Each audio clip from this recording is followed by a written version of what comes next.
शुक्र सब्र और उल्फत से थी सूनी महफिल दुनिया की, इस दुनिया के महकाने को एक फूल खिला वीराने में।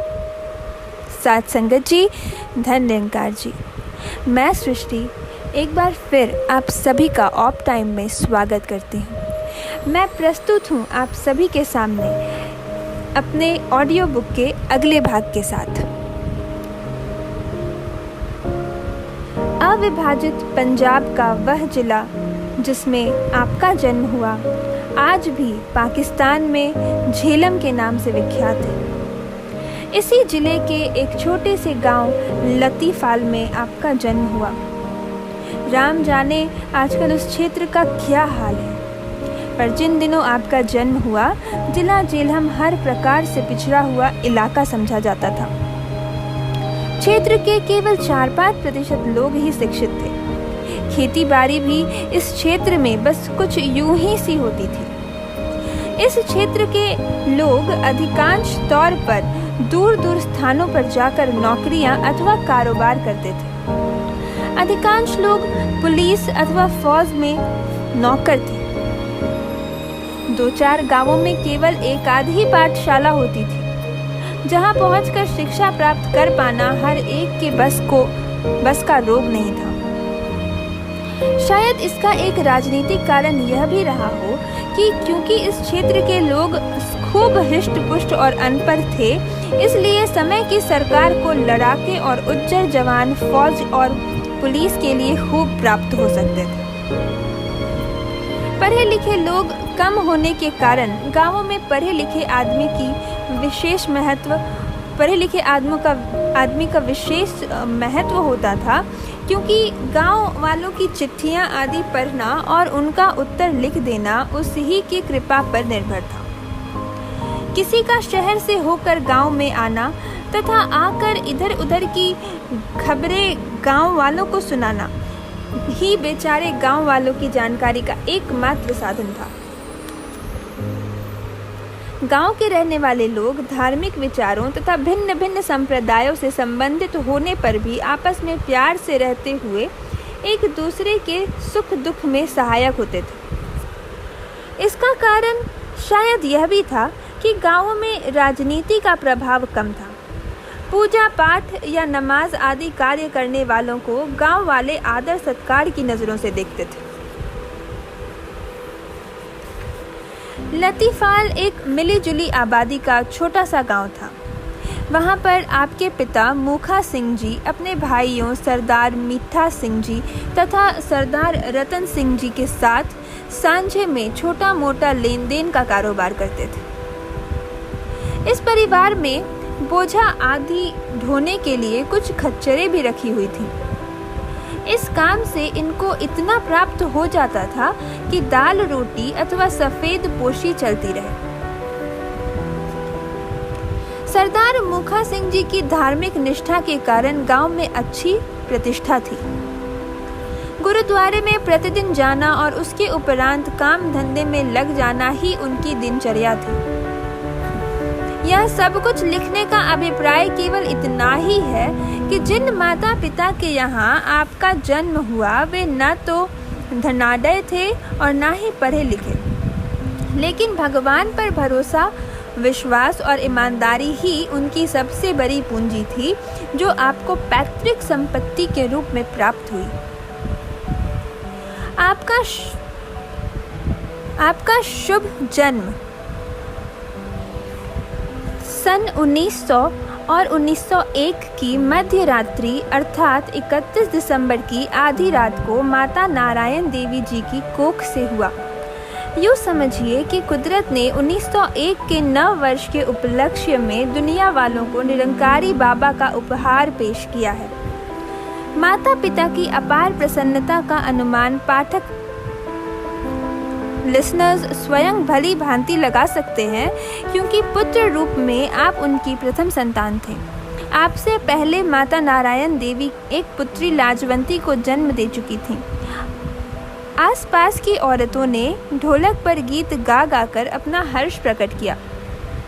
पिता मूखा सिंह जी ने गुरुद्वारे में पाठ रखा और गांव भर में प्रसाद बांटकर अपनी प्रसन्नता जतलाई। तथा भगवान का धन्यवाद किया। माता पिता ने बड़े लाड़ प्यार से आपको पाला पोसा। आपकी बहन लाजवंती तथा दूसरे रिश्तेदार आपको गोद में लिए लिए फिरते थे। बस यूँ समझिए कि आपका बचपन बहुत ही अच्छी तरह से तथा सुविधापूर्ण वातावरण में व्यतीत हुआ। माता नारायण देवी आपको गुरुद्वारे अवश्य ले जाती थीं तथा हर गुरु पर्व पर यथाशक्ति गुरुद्वारे में सेवा भी करती थी। शायद यही कारण था कि माता नारायणी देवी आपको सुलाते या थपथपाते समय लोरी सुनाने के बजाय आपके कानों में प्रभु भक्ति में डूबे हुए शब्द बड़े प्रेम से गुनगुनाया करती थी और आप ये शब्द ऐसे सुनते जैसे सब कुछ समझ रहे हों। माता पिता तथा अन्य परिवार वाले भावी हालात से बेसुध हंसी खुशी अपना समय व्यतीत कर रहे थे। इसी तरह लगभग 6 वर्ष बीत गए। अब आप चलने फिरने तथा बातें करने योग्य हो गए। आपकी बात अड़ोसियों पड़ोसियों तथा परिवार वालों को बहुत प्यारी लगती थी। पिता मुखा सिंह जी जब शाम को दुकान से घर वापस लौटते तो उनका सबसे पहला काम आपको कंधों पर उठाकर इधर उधर का एक चक्कर लगाना होता था। इन्हीं दिनों आपके पिता सरदार मुखा सिंह जी अचानक बीमार हो गए। छाती में मामूली सी दर्द की शिकायत थी। गांव के एकमात्र हकीम ने काढ़ा दिया। किसे पता था कि उनकी यह मामूली सी बीमारी प्राणलेवा साबित होगी। बीमारी के तीसरे दिन ही वह परिवार वालों को रोता बिलखता छोड़कर परलोक सिधार गए। माता नारायणी देवी पर दुखों का पहाड़ टूट पड़ा। बेचारी हर समय आंसू बहाती रहती थी। आप नन्हे नन्हे हाथों से माँ के आंसू पोंछते और अपनी भोली बातों से माँ का दुख भुला देते। 6 साल की अल्प आयु में ही आप पिता के प्यार से वंचित हो गए। परिवार के लालन पालन का सारा बोझ माँ नारायणी देवी के कंधों पर आ पड़ा। माता नारायणी देवी को पति की जुदाई, अपने विधवापन तथा परिवार के लालन पालन 3 बोझे एक साथ ढोने पड़ गए। बेचारी माँ ने बच्चों की खातिर नैनों से बहते सागर को अंदर ही अंदर पी लिया और बच्चों के लालन पालन में जुट गई। सुबह सुबह गुरुद्वारे जाकर अरदास करती और वाहे गुरु से हृदय को बल बख्शने की भीख मांगती। घर में जो थोड़ी बहुत पूंजी बची थी वह सरदार जी के अंतिम संस्कार में व्यय हो गई थी। कोई ऐसा सगा संबंधी भी आगे नहीं आया जो इस विपदा में सहारा बनता, धैर्य बंधाता या बोझ बांटता। बहादुर माँ ने बच्चों की खातिर कमर कस ली और मुश्किलों से जूझने को तैयार हो गई। दुनिया की परवाह न करते हुए इधर उधर काम करके घर का खर्च चलाने लगी। माँ नारायणी देवी ने बच्चों की खातिर हर कठिनाई झेली, मजदूरी की, परंतु किसी भी रिश्तेदार अथवा पड़ोसी के आगे हाथ नहीं फैलाया। इस बहादुर माँ ने जिस सुंदर ढंग से आपका लालन पालन किया, इसकी मिसाल इतिहास में बहुत कम मिलती है। सच पूछिए तो आपको दूसरों की सहायता, परोपकार तथा सहनशीलता जैसे देवी गुण अपने माँ के दूध से ही प्राप्त हुए। माँ नारायणी देवी का कामकाज से जो भी समय बचता वह बच्चों को लेकर गुरुद्वारे चली जाती, जहाँ पर भाई नंद सिंह जी पुरातन गुरुओं के इतिहास सुनाकर उनको धैर्य बंधाते थे। अब आपकी आयु इतनी हो चुकी थी कि माँ को आपकी शिक्षा की फिक्र हुई, परंतु गांव में कोई ऐसी पाठशाला नहीं थी जहां पर आपकी शिक्षा हो पाती। इसलिए आपकी माँ ने आपको गांव के गुरुद्वारे में भेजना शुरू कर दिया। भाई साहब नंद सिंह जी गुरुद्वारे के सब कार्यभार संभालते थे एवं सब प्रकार के धार्मिक रीति रिवाजों को भी संपन्न कराते थे। दोपहर को सिख घरों के बच्चों को पढ़ाना भी भाई साहब नंद सिंह जी के ही जिम्मे था। भाई साहब नंद सिंह जी ने आपकी लगन तथा उत्साह को देखकर आपको और अधिक समय देना आरंभ किया। थोड़े ही दिनों में आप पंजाबी पढ़ने लिखने के अलावा गुरबानी के शब्द भी पढ़ने के योग्य हो गए। अक्सर भाई साहब आपको पढ़ाने के उपरांत घर तक भी पहुंचाने जाते थे। वहां पर सांसारिक बोझों के नीचे दबी हुई माँ की हार्दिक आशीर्वाद तथा शुभकामनाएं भाई साहब नंद सिंह जी को सहज में ही प्राप्त हो जाती थी। बचपन में ही आपकी आदत गली मोहल्ले के दूसरे लड़कों से सर्वथा भिन्न थी। गांव में उज्जर वातावरण में पले हुए बच्चों की तरह आपके मुंह से कभी किसी ने भी गाली नहीं सुनी, अपितु बहुधा आप अपने हमजोलियों को गंदे कामों और बातों से मना कर दिया करते थे। जब कभी आप गांव के दूसरे बच्चों के साथ गांव से बाहर खेलने कूदने या किसी काम के लिए जाते तो अपना मुंह ढक कर एक ओर बैठ जाते और पूछे जाने पर सदा यही उत्तर देते कि संतों को दुनिया के तमाशों से क्या लेना है, आप लोग खेलो कूदो और हमें प्रभु भजन करने दो। एक दूसरे को छू लेने के खेल में भी कभी आप छू लिए जाते तो हंसते हुए कहते कि मैं तो अपनी इच्छा से पकड़ा गया हूँ, अन्यथा संतों को कौन पकड़ सकता है। घर में माँ को जब घर के काम में व्यस्त देखते तो अपने नन्हे नन्हे हाथों से माता की सहायता करने में कभी न चूकते। यह बात अलग है कि आपको ऐसा करने से माँ को अपने काम के अतिरिक्त आपकी तथा आपके वस्त्रों की सफाई भी करनी पड़ जाती थी। और बालपन में जबकि अधिकांश बच्चों को अपने खाने पीने का ही अधिक ध्यान रहता है, आपको अपने से अधिक माँ का ध्यान रहता था। माँ जब भी आपको कोई वस्तु खाने के लिए देती तो आप पहले माँ से पूछते कि उन्होंने वह चीज़ खा ली है या नहीं। माँ के हाँ कहने पर भी खाने की वह चीज़ आप स्वयं माँ के मुंह में डाल देते थे। एक दिन की बात है कि पड़ोस की एक औरत नमकीन चावलों की एक प्लेट आपकी माँ को दे गई। माँ ने मीठे चावल समझकर उन्हें ढक कर आपके लिए रख दिया। जब आप पढ़कर वापस लौटे तो माँ ने चावलों की वह प्लेट आपके हाथों में देते हुए कहा, ले ये मीठे चावल खा ले। आपने सदा की तरह माँ से पूछा, क्या आपने खा लिए हैं? माँ के हाँ कहने पर आपने खाना आरंभ कर दिया, परंतु पहला ग्रास मुंह में डालते ही आपको पता चल गया कि चावल मीठे ना होकर नमकीन है। आपने एक बड़ा सा निवाला माँ के मुख में डालते हुए कहा, देखो माँ, चावल कितने मीठे हैं। मुंह में चावल जाते ही माँ समझ गई कि उनका झूठ पकड़ा गया है। आपने वे सारे चावल माँ को जबरदस्ती खिलाते हुए कहा, यह आपके झूठ बोलने का इनाम है।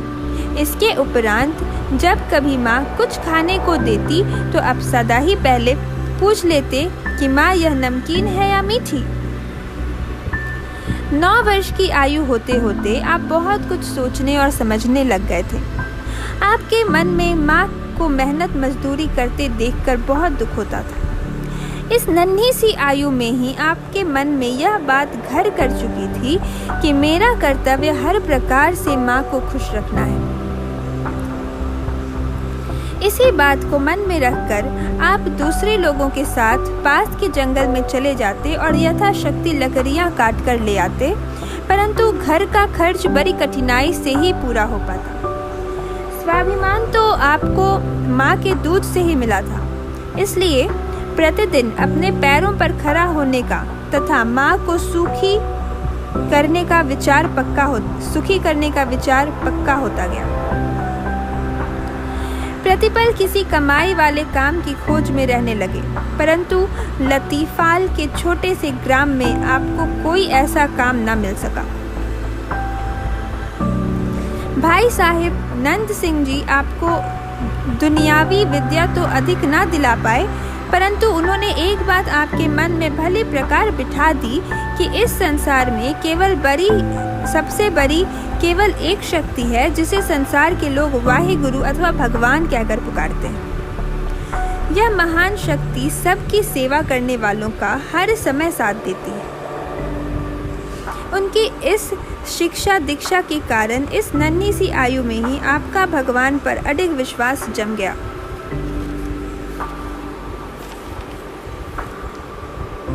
इन्हीं दिनों आपके मामा श्री नारायण सिंह जी अपनी बहन से मिलने रावलपिंडी से लतीफाल आए। सरदार नारायण सिंह जी कभी कभी गांव में आते और यथाशक्ति अपनी बहन की मदद किया करते, परंतु वह स्वयं भी गरीब आदमी थे और मेहनत मजदूरी से अपनी तथा परिवार की उदरपूर्ति करते थे। इसी कारण मन से चाहते हुए भी बहन के परिवार के लिए बहुत कुछ ना कर पाते। हाँ, दिल से बहन का दर्द बांटने में और परिवार से प्यार करने में कभी पीछे ना रहे। सरदार नारायण सिंह जी 2-4 दिन गांव में ठहरने के उपरांत जब शहर जाने को उन्नत हुए तो आप भी मामा के साथ शहर जाने की जिद करने लगे। माँ ने लाख समझाया और अपने लाड़ प्यार का वास्ता देते हुए कहा, अभी तेरी आयु शहर में जाने की नहीं, परंतु आप अपनी जीविका स्वयं कमाने तथा माँ को सुखी करने का प्रण ले चुके थे, इसलिए अपनी जिद पर अड़े रहे। मामा जी ने भी बहुत समझाया, पर आपकी तो एक ही रट थी कि मेरे होते हुए मेरी माँ को काम करना पड़े, यह मैं अपनी आंखों से नहीं देख सकता। मैं स्वयं कमाकर माँ को सुखी करूँगा। माँ और मामा को आपकी जिद माननी पड़ी और माँ ने नीर बहाते नयनों से आपको मामा के साथ जाने की आज्ञा दे दी। असल में यहीं से आपके जीवन का वह दौर आरंभ होता है जिससे एक एक पग से आपके दृढ़ निश्चय तथा संकल्प पर कायम रहने की ऐसी झलकियाँ मिलती हैं जिनको समझकर आज भी दुनिया अपना आपा संवार सकती है।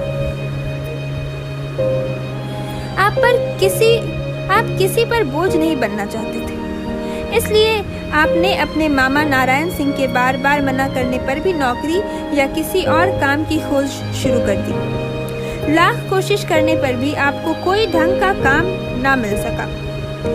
आप जहाँ कहीं भी जाते लोग आपकी छोटी आयु और सीधी सादी सूरत को देखकर इनकार कर देते। कहीं दूसरी जगह काम न बनते देखकर आपने एक होटल में 2 रुपए मासिक वेतन पर बर्तन आदि साफ करने की नौकरी कर ली। किसे पता था कि यह 11-12 साल का नौजवान आगे जाकर दुनिया के मन रूपी बर्तन साफ करेगा। होटल में जितनी देर आपने नौकरी की, आपका सारा वेतन अपनी माँ को भेज देते। उधर माँ जब अपने लाल को ऐसे काम पर लगा सुनती तो ममता की मारी निढाल हो जाती, परंतु माँ की ममता ने अपने बच्चे की राह में कभी अनुचित रुकावट बनने की कोशिश नहीं की। इस प्रकार लगभग 2 वर्ष बीत गए। जिस होटल में आप काम करते थे उस होटल में रेलवे स्टेशन के कुछ कूली भी खाना खाने के लिए आया करते थे और अक्सर बातें करते समय अपनी दैनिक कमाई की भी बातें करते। उनकी बातें सुन सुनकर आपको रेलवे का कूली बनने की इच्छा हुई। परिणामतः आपने रेलवे स्टेशन पर कूली का काम करना शुरू कर दिया। गाड़ी का समय होने पर आप भी प्लेटफॉर्म पर खड़े हो जाते और सवारी का सामान उठाकर बाहर ले आते तथा जाने वाले यात्रियों का सामान रेलगाड़ी में पहुंचा देते। यहाँ भी अक्सर यात्री आपकी कम आयु को देखकर आपसे सामान उठवाने में झिझकते थे। शायद सोचते होंगे कि उनकी कोई वस्तु लुढ़क कर टूट न जाए। ऐसे मौक़ों पर आपके साथ काम करने वाले अन्य कूली आपकी सहायता करते, क्योंकि वे सभी आपकी सेवा भावना से बहुत प्रभावित थे।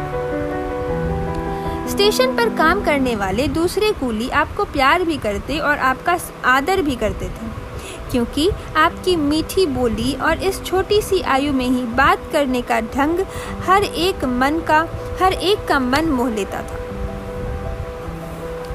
12-14 वर्ष का एक किशोर सिर पर लदा हुआ ट्रंक के ऊपर बिस्तर या कोई अन्य वस्तु, इसके अतिरिक्त हाथों में पकड़े हुए कुछ थैले, जब वह किशोर इस सामान के साथ लड़खड़ाते हुए चलता तो कईयों को तरस आ जाता।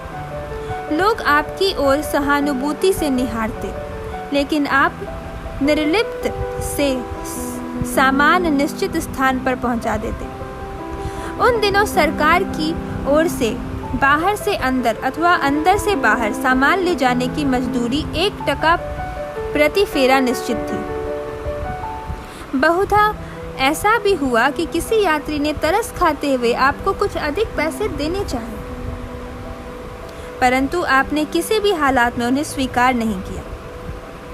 आपके साथ काम करने वाले दूसरे कूली जब आपको अतिरिक्त पैसे लेने के लिए उकसाते तो आप यही उत्तर देते कि सरकार द्वारा तय मजदूरी से ज़्यादा पैसे लेना गलत है। अपनी कमाई का एक काफ़ी बड़ा भाग आप माँ को गांव में भिजवा देते। आपकी रात दिन की मेहनत तथा ईमानदारी से घर की हालत काफ़ी सुधर गई। आपको कोई मिलने वाला आपसे सहायतार्थ कुछ मांगता तो आप कभी भी संकोच ना करते और मांगने वाले के कष्ट दूर करने की कोशिश करते। इन्हीं दिनों जब आप रेलवे स्टेशन पर कुलीगिरी का काम कर रहे थे, आपके साथ काम करने वाला एक साथी बीमार पड़ गया। आप दोनों समय उसके पास जाकर उसे न केवल दवाई आदि ही लाकर देते, बल्कि खाने पीने का सामान भी लाकर देते। इसके लिए आपने रोगी से कभी एक पैसा तक भी ना लिया। दीन दुखियों की सहायता करना, लोगों का बोझ उठा लेना आपके स्वभाव में था। कई बार तो आप अपने साथियों की देखरेख में व्यस्त होने के कारण काम पर भी नहीं पहुंच पाते।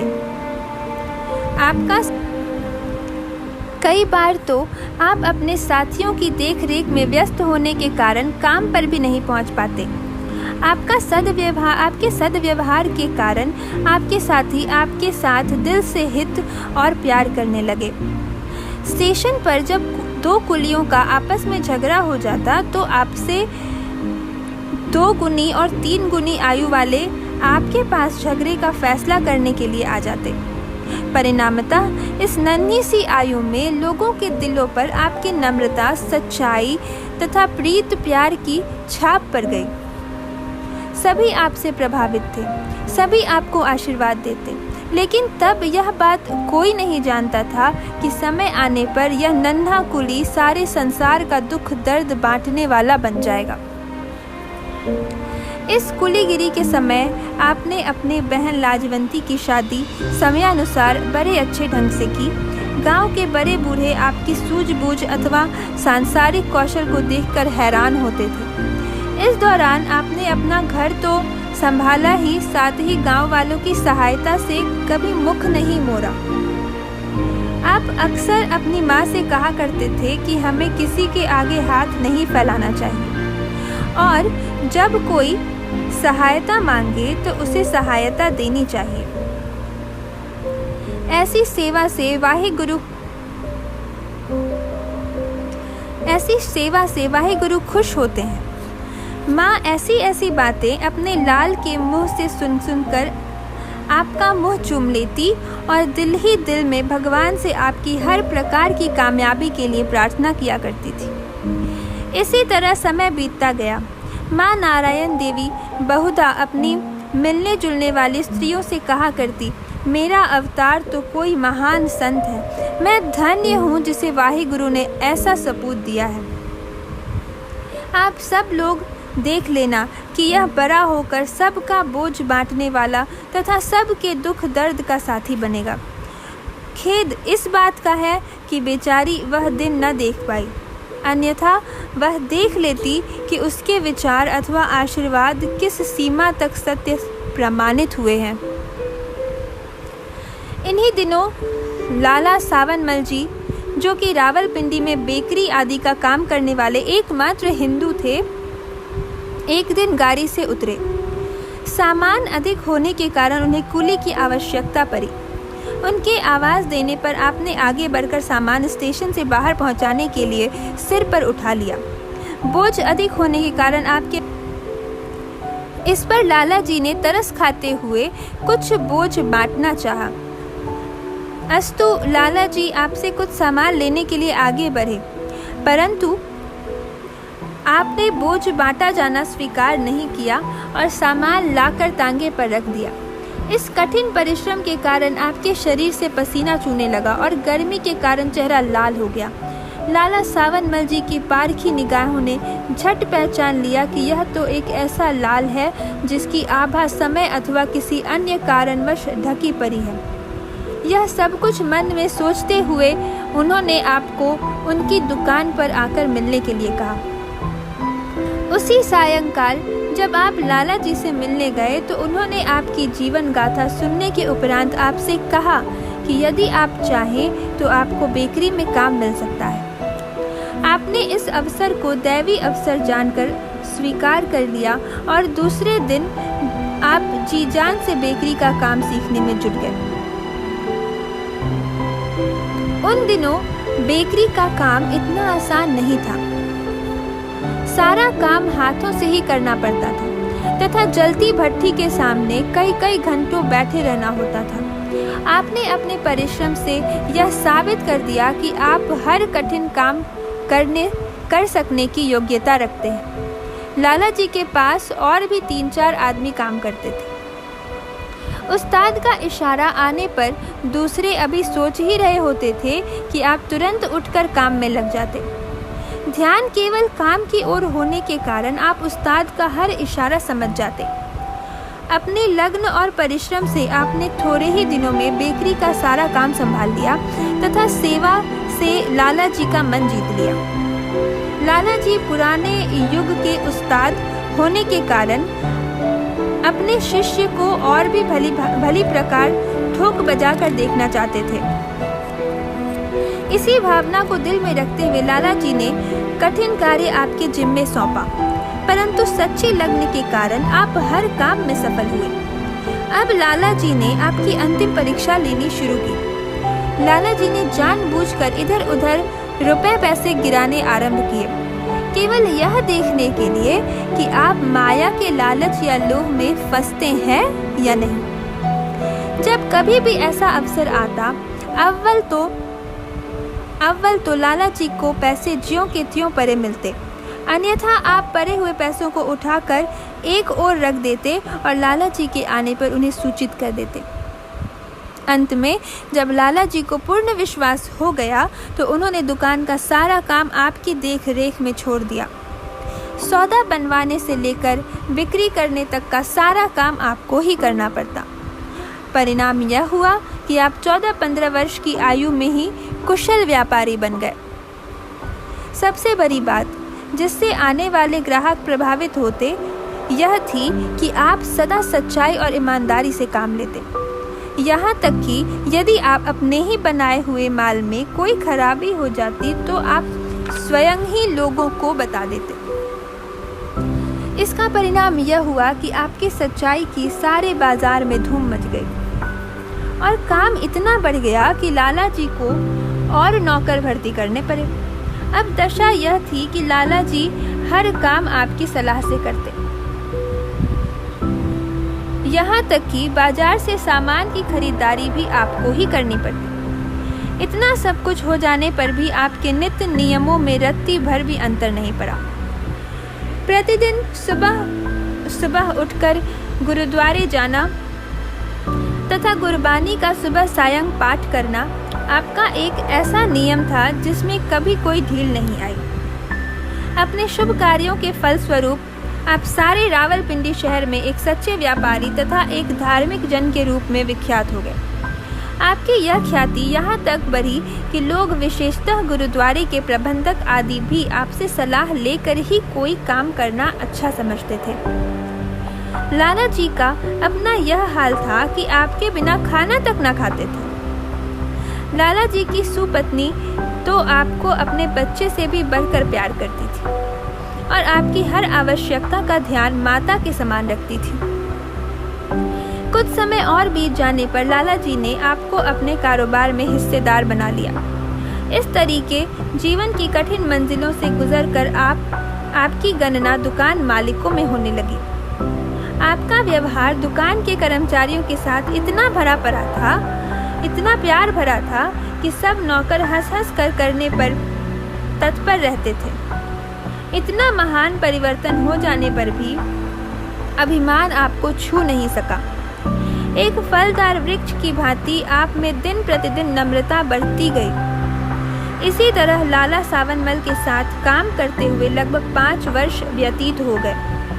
इन्हीं दिनों लतीफाल से आपकी माता नारायण देवी जी भी आपसे मिलने के लिए रावलपिंडी आई और अपने लाल की कौशलता तथा धर्मनिष्ठा देखकर अति प्रसन्न हुई। आपको ढेरों आशीर्वाद देते हुए वाहिगुरु का लाख लाख धन्यवाद किया।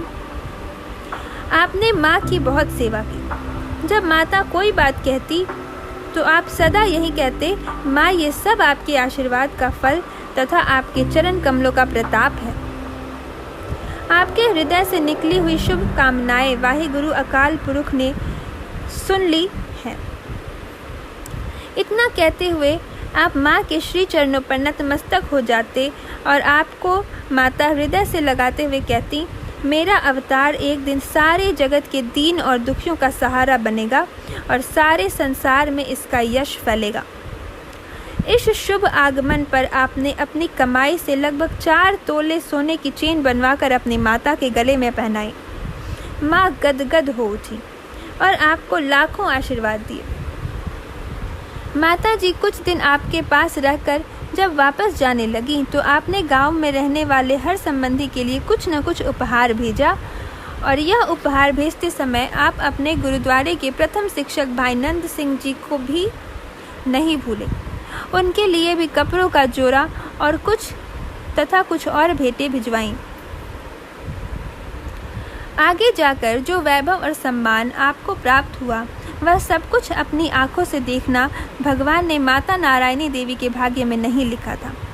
गांव पहुंचने के थोड़े दिन उपरांत ही वह बीमार हो गईं और बीमार भी ऐसी हुई कि 2-3 दिन में ही अपना नश्वर शरीर त्याग कर परलोक सिधार गईं।